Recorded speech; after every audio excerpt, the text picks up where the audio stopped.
there's a huge sense of pride in what I do. So I think going into this area and this job, some days it can be hard and challenging, but being really proud of kind of what you stand for. So the organization that you work for, the job that you do, and the people that you serve is the biggest part of longevity of the career.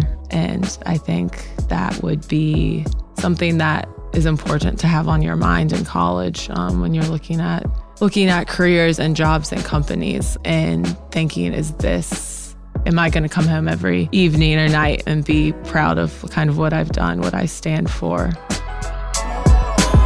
Hey everybody, welcome to Stronger Than You Think, a podcast by Youth Villages, and I'm your host, Sam Coates. In each episode, you'll hear a story of passion and resilience from an employee of Youth Villages, one of the top children's behavioral and mental health organizations in the country. Children with emotional and behavioral challenges and their families face unimaginably difficult circumstances, and it takes a committed, well-trained, and supported person to show up for these children and youth every day to help them find their path to well-being. Join us to hear from individuals as those on the front lines of this work as they talk about their career journeys and how their own personal experiences fuel their passion, making a difference every day. Our guest this week is Tricia Murphy. After growing up with an incredible family and support system, Tricia knew that she wanted to find a career that she would love for a long time. After growing up in Charlotte, North Carolina, and going to college in East Tennessee, Tricia looked at several places to start her career. She found Youth Villages because, as she says, she knew she could be directly involved in the work. This is a great episode about wanting to give others what you have, following your passion, looking for the right career fit, and taking the leap, plus much more. As I've said before, and as you know, there are a lot of programs going at Youth Villages. Today, we're talking about LifeSet. The LifeSet program is one of the nation's first and now one of the largest evidence-informed programs helping young people who age out of foster care by bridging the gap between childhood and adulthood. Please enjoy this week's episode with Tricia Murphy. Tricia, great to be with you. Yep, good to be here with you. So what's it like moving to a new city and starting a new career right after college? Yeah, I mean, moving to a new city, new job is always, pretty, I guess, overwhelming, a little intimidating at first. Honestly, I'd say graduating college, packing all up and moving was kind of a whirlwind. So it all kind of stuck together in a sense. But yeah, I think it was definitely a challenge in the beginning. I had to put a lot of work and effort in my first few months here, kind of to start settling into Memphis and making it feel like a home. So you went to the University of Sewanee. Yep. So can you maybe walk through, you had a double major in psychology and religious studies, right? Yep. So what'd your college experience look like? How you were seeking what you were going to do with your career, where you're going to go? Can you maybe talk through that?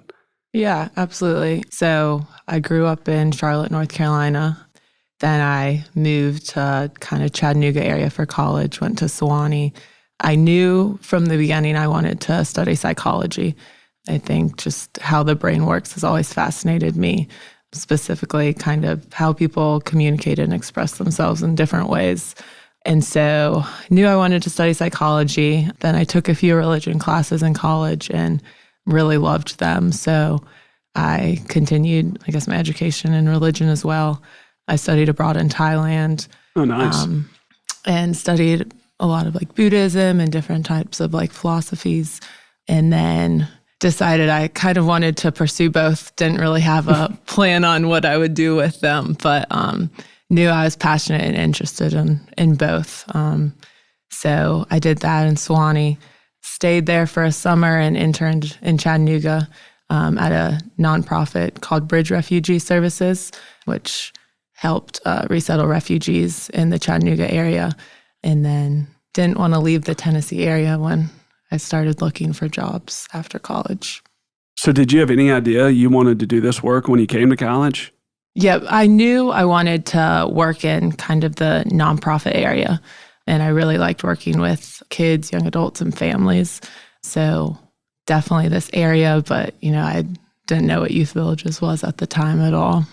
So even coming in, is there anything that you can speak to about why you would want to work with kids and families even before you went to college? Yeah, so even before college, I think I just really valued building relationships with people. It gave me a really strong sense of self. And I knew looking towards my career, I wanted to do something that kind of would fulfill me and I could keep up in the long run. So I knew that I loved kind of developing relationships, rapport, and working closely with people. So I knew from the beginning, I kind of wanted to pursue that area. When you say keep up in the long run, what do you mean? Not burning out, doing what you love for a long time. You knew that going into college? Yep. Yeah, I was very concerned about kind of hating my job. That was definitely on the forefront of my mind. I didn't want to be 40 and look back and be like, what have I done? I'm stuck in this spot, but it's not what I love and I don't want to do it every day. So what do you think made you think about that in high school? I don't know. Maybe anxiety. I'm not sure what. But yeah, I honestly don't know what made me think of that. Did you have any other experiences or anything through your teenage years or childhood that drew you to working with kids and families? Well, when I was younger, I thought I definitely wanted to be a teacher. Then I had a teaching internship and realized I would be a horrible teacher. So I think that kind of maybe planted the seed of wanting to work with kids and families. And then once I quickly realized I would be a horrible teacher, I pivoted and kind of started thinking of what other areas I could do with that interest. Why'd you think you'd be a horrible teacher? I could not manage a classroom. I just wanted to talk to each individual kid when I was in there. And then stuff would be going on in the corner and I'd be focused on little Larry or whoever it was talking to him. And so you just love people so much that you felt that you would be just so focused, invested in each of these people that you could never handle it at scale, maybe. Is that what you're saying? Yeah, I think maybe my tunnel vision was a little too strong and I was just looking at that one person and not the whole room. Gotcha. We've hung out before here at Youth Villages, and you talked about the childhood, the upbringing, the family structure that you had growing up, and you felt grateful for that. Is that fair? Mm-hmm. Yep. And so it's throughout my time here, kind of see a couple different things. One, you see people that have experienced and overcome or worked through a lot of pain and hardship, things that have happened to them, things that they've gone through, maybe throughout their upbringing, or things they've worked through personally. And then there's men and women like yourself that really feel fortunate for the childhood, for the family structure that they have. But there's something about that resonates so deeply with them that they then want to spend at least a piece of their career helping give that to others. Is that fair? Yeah, absolutely. Could you maybe unpack a little bit why your own childhood experience or why your own family created such a strong impression on you? Yeah, I think my childhood and my family definitely had a huge influence on who I am today. But growing up, I just always had a really strong sense of kind of gratitude and also why me?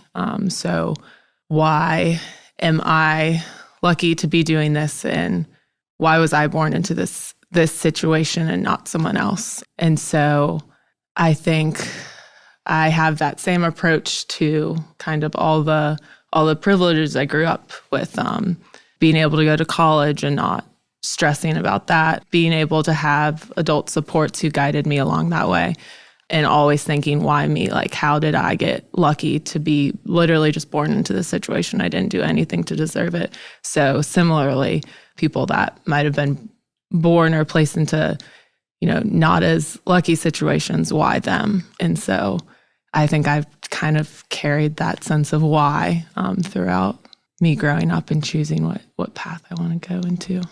Where a lot of us just kind of either might have it hard or might have it good. A lot of people don't think about it. You seem very unique in the fact that you felt it so strongly that you almost felt guilty, it sounded like. I'm not putting words in your mouth, but it was just so powerful to you that, and you just saw the way it was in a lot of society or other parts of the world, and you just felt it in such an acute way that you just wanted to go all in on it. Yeah, absolutely. I think it's something that, I don't know if guilt's the right word, but it's felt like heavy in me. So it sounds like up to this point, you thought you might want to be a teacher, and then you realized that might not be your sweet spot.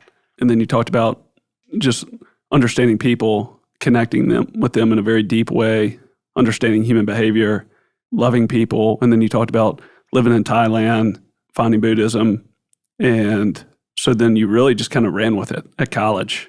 So it sounds like there's just been a progression the entire time. Is that fair?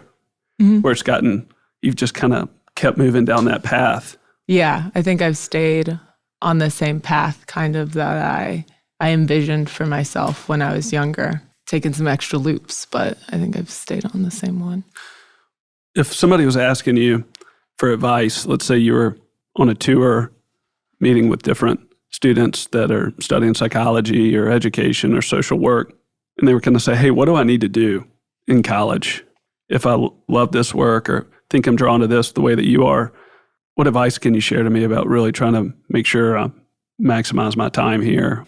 Yeah, looking back, I definitely wish I had, been more involved in certain things. I think that's a lot of people who experience college and, are just stuck in that whirlwind, and then they look back and they're like, oh, wow, like my school had these incredible career services that I did not frequent enough, or this really cool club that could have taught me these incredible skills, but I was too busy doing these other things. So I think really taking a step to breathe and look at what you're surrounded by and kind of the opportunities that you have that are it's so easy to overlook those when you're just getting through the day to day. So yeah, really stepping back, assessing everything that you have you have the ability to experience and really taking advantage of it while you have it.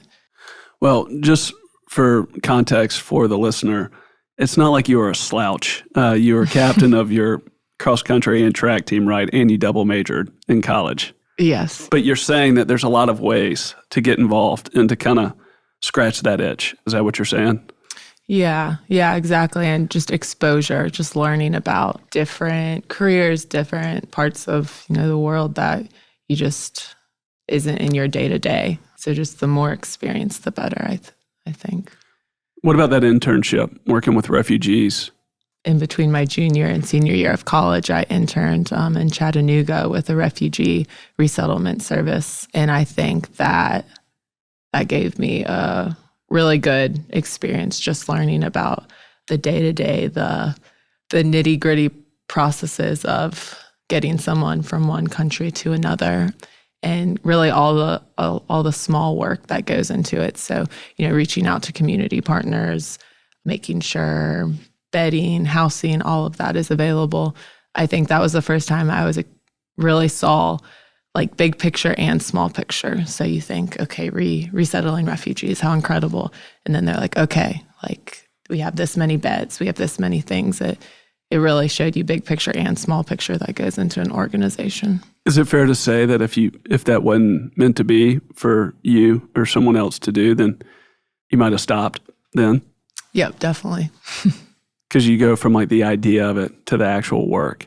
Mm-hmm. But it didn't deter you. No, it definitely itched the scratch or fed the, I don't know what the phrase is. Were you going to say fed the beast? I think so. That's the title. And so when you can do that, it can help you understand your own self. And it gives you a real world picture into the work itself and lets you know what you're going to have to be doing. Yep. So you started applying for jobs when? Fall of your senior year? Around then. Yep. I think it was, around October of 2017. So how'd you go about that? How'd you narrow it down to what you were looking at? I don't think I had a super strong thought process. So, for example, like Peace Corps, the application process has to start very early. So I think that was kind of the first one. And then it just kind of snowballed into me just looking at different child services and different nonprofits in Tennessee and just looking around till I stumbled on youth villages. And what were you looking for with these different places that you were seeing? What really mattered to you? Yeah, I really wanted to look into, I guess, a career that was kind of direct services, but again, as I didn't have, my master's in social work or counseling. And so I wanted direct care and hands-on experience, but I knew I was limited in kind of my options because I didn't have a master's in certain things. And so, yeah, I think that guided me a lot. So are you saying you had to find the right place to be directly involved in the work, but also not be overlooked because you didn't have your master's? Is that what you're saying? Yep. And I guess Youth Villages made it clear that you didn't have to have a master's to come here. Yes, for the job I did not need a master's. And that was attractive to you? Yes. So that's the biggest reason why you came here. Is that right? So that was a big reason why I came. And then there was also, it was called the 360 Career Development Program, or the Youth Villages 360 Career Development Program. And it was kind of a cohort of recent college grads who had their normal teacher counselor job with Youth Villages, but also we would get together, at least once a month. And they, I guess, prepared us for a career with Youth Villages. So we learned a lot about kind of leadership roles in Youth Villages. We each were paired with a different mentor. We met with different leaders of the organization, learned about what they did. And I thought that was really cool for someone coming from a liberal arts college where we didn't, have very specific degrees. And so having this career development program kind of shape and help guide me in kind of my options and potential at Youth Villages, I thought that was a huge appeal. Let's say your job was to find and give recent college graduates what they needed to help their transition from college to their career in social work, those first 1, 2, 3 years. What matters most, and what would you focus on? I think, the organization will really make or break your experience. And so truly looking for organization and company that is invested in you and the services and the youth you serve is huge. So they, an organization that puts back into you what you put into them. And so really focusing on just looking for an organization that provides all that, I think is a big part. And I think it's important to, know that your first job also doesn't define like your whole career. I feel like a lot of people are really stressed about their first job, but that's not your forever. So focusing on finding a place that will give you a good platform to propel you into whatever you want to do next. Did you feel that way? With at Youth Villages, yes, Yeah. Absolutely. If you didn't, that'd be okay. Yeah. I was just curious because you've lived it. Mm-hmm. So you said it's huge coming into an organization where they're invested in you, they're focused on the services that are being done, and then, the youth that are being served. How did you personally feel that way? Yeah, so, when I had my first interview and toured the campus, I had my interview at the Rose Center. I got to see kind of firsthand, I met the youth that were being served on the courtyard I was on and was able to talk to staff, and a lot of them, or all the leaders that I interviewed with, they started in the job that I was applying for. So they're like, oh, I started as a TC. I started as this. So I thought that was really encouraging to see all these leaders and in various areas of the organization that kind of started from where I was looking to start at. So you had these relationships early on, and you were able to hear from these other people that had started where you were, and then they had progressed to doing whatever they were at that point. And you felt like people were interested in each other person's story or their own experience. And and that helped you kind of see how it played out for them, and it helped give you maybe confidence or maybe a little bit more clarity early on. Is that what you're saying? Yeah, I thought it was really encouraging to see all that. Was it still lonely moving to a new city? Yeah. I mean, moving to a new city where, I was living with my best friends for multiple years, and then kind of we all dispersed. So yeah, moving to a city where I didn't know a ton of people was definitely difficult at first, but I definitely went into it with a mindset of, I need to kind of make this home to me, at least if it's home for now. I need to make strong connections with people and have a community in Memphis where I'd never lived before. So going into it, you knew it would be hard, but you knew that you had to fully commit yourself. Right. Is that what you're saying? Yeah, there's no one else doing it for you anymore. So, you're your own advocate and own person for that. And so the 360 program, was that what you just referenced there, where you would be outside and talking to different people and they talked about how they started, or was that something separate? So when I just had my initial interview with Youth Villages, I was able to talk to, the courtyard supervisor, the director, and learn about their experiences with Youth Villages and kind of where they started from. But as I continued with Youth Villages and started my job and was in the YV 360 program, that was highlighted even more with the leaders that they brought in to talk to us in different stories. We kind of learned about different leaders of the organization. And you're saying that program and everything else that you just shared, it's very important, and it helps you feel as connected as you can be when you're coming in with not having any prior relationships, moving to a new city, a new organization. Yeah, absolutely. When I started the job, I was in a cohort with 25 other recent college grads. And so that was really encouraging and comforting to have that. Has your love for the work ever ebbed and flowed, or do you think it stayed pretty steady? I've definitely had tired days, but I definitely know this is the area I want to be in. And I don't think my passion has ever ebbed and flowed. I think I've just been tired some days. Earlier, you were talking about the pressure that somebody can feel being maybe a senior in college, their first job. But you've also referenced a lot of the different ways that you can have opportunity, have different roles inside the organization. It's like your own path has become more focused and clarified over time. What's your own experience been like coming here? So career-wise, I've started at the Rose Center in 2018 and was there for a year and some change. And then I transitioned over to the LifeSet program, so in-home services. And I was with LifeSet for about 3 years. And most recently, I've come over to the internal communications department. And so I feel very grateful to be with Youth Villages and kind of to be able to have the flexibility and the option to move departments and receive kind of encouragement and guidance throughout it all. Is there anything that you focused on that's paid off well for you personally?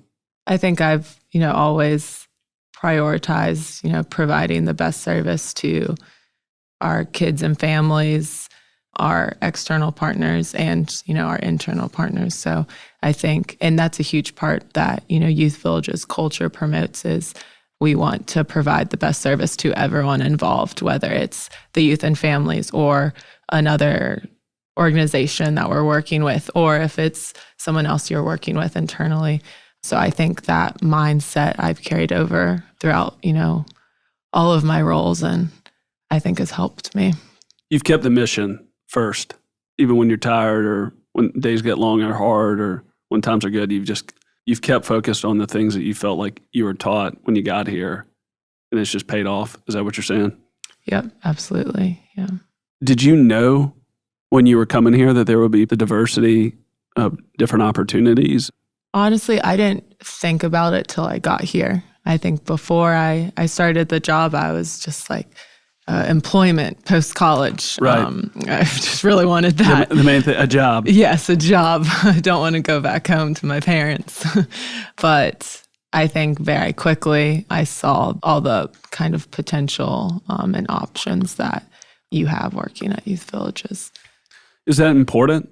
Yeah, I think it's huge, with not feeling stagnant in what you're doing. You can continue to grow, and your hard work will pay off by progressing in the company. I think everyone always wants things to look forward to and wants to think about their future and goals. And I think Youth Villages encourages that and is, on board with that as well. So you're saying if you're doing your work and if you love kids and if you love families and you love learning, then there's always something to look forward to. And you can have that hope versus things stalling out. Is that what you're saying? Yeah, absolutely. It's always moving. That's powerful. What about Memphis? You like Memphis? I like Memphis. What do you like about Memphis? I like the food. I like Everton Park. Oh, nice. I like the Grizzlies. And yeah, it's been good. I moved to Memphis really only coming here a few times for track meets. So I had only experienced Memphis at Rhodes College track and then at random hotels. So I really didn't know what I was kind of stepping into, but I've really, really enjoyed it. Is there anything that surprised you about Memphis and settling down here so far? I think it's such a big, small town that I'm kind of taken away by it sometimes. Like I've only been here 4 years, but I see people all the time and you always kind of run into someone that knows you or someone that you know. It does feel like a big, small town, which can be both good and bad depending on who you want to see, but right. It's been fun. Were you nervous or skeptical about Memphis before moving here? I wasn't nervous about moving to Memphis. I was pretty prepared for what I was getting into and kind of not starting over, but kind of starting a new leaf.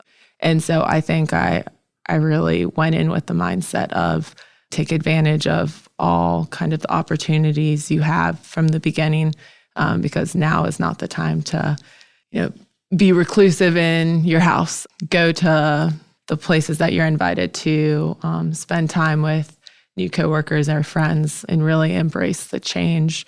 Because 6 months from now, you'll be really happy that you've put time into building those relationships.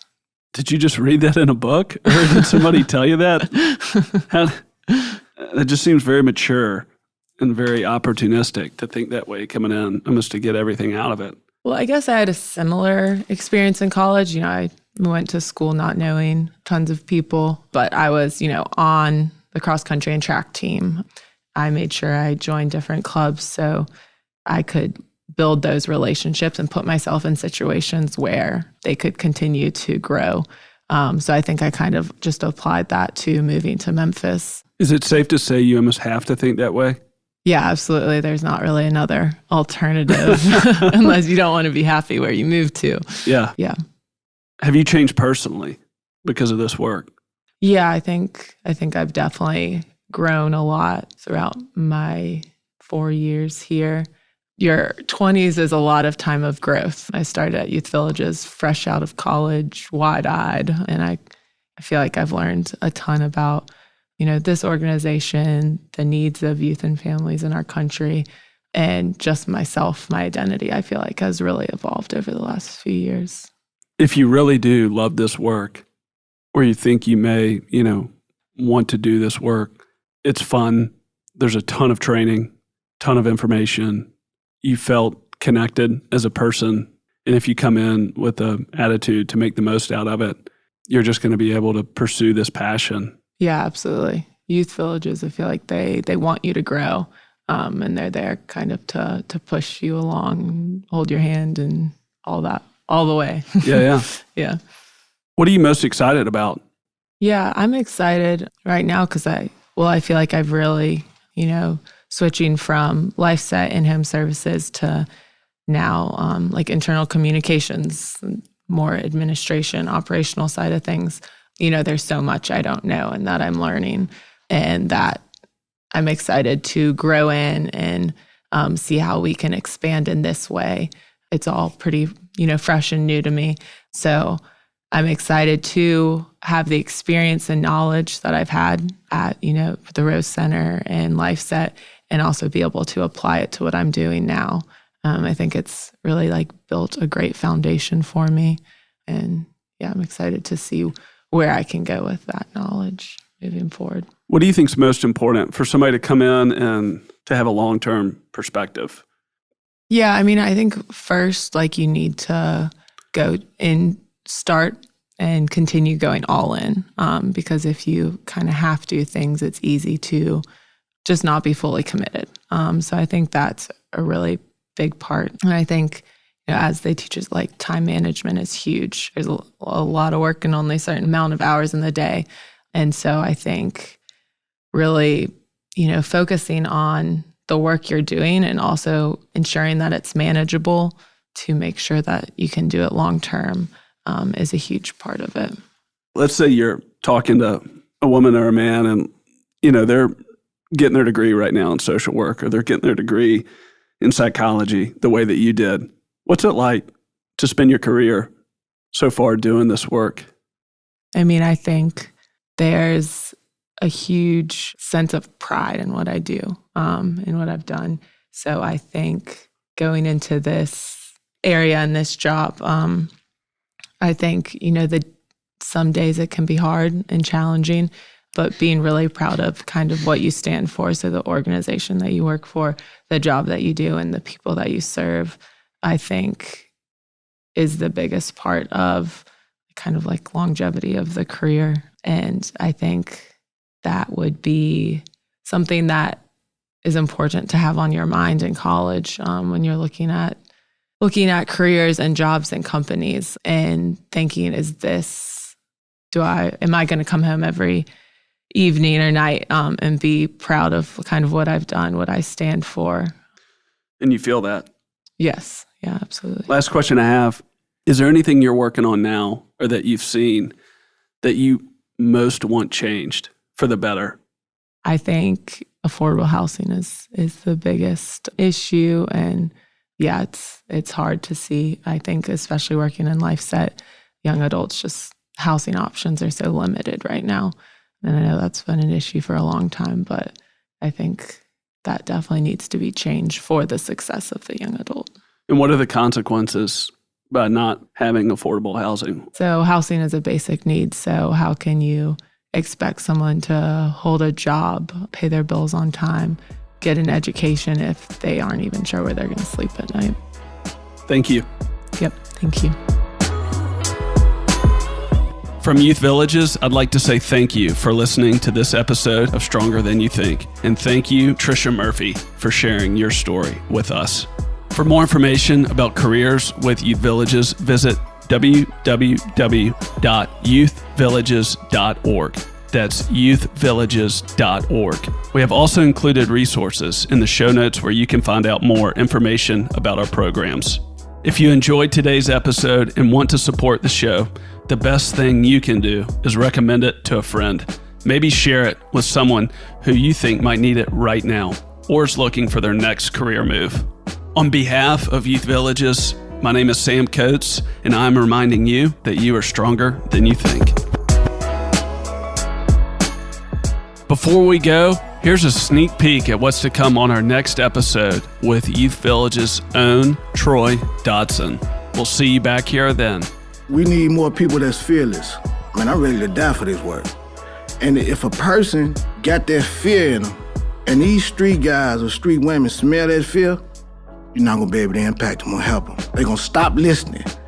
But when you come bold and relentless and ready to die for this work, not being just jumping in front of bullets like you're Superman, I'm not talking about that. But when you got that drive, that fear is not on you, and they see that love, and they see this consistency, oh man, I told you, man, since last year, December 2021, I done seen so many lives change since then. I'm talking about killers.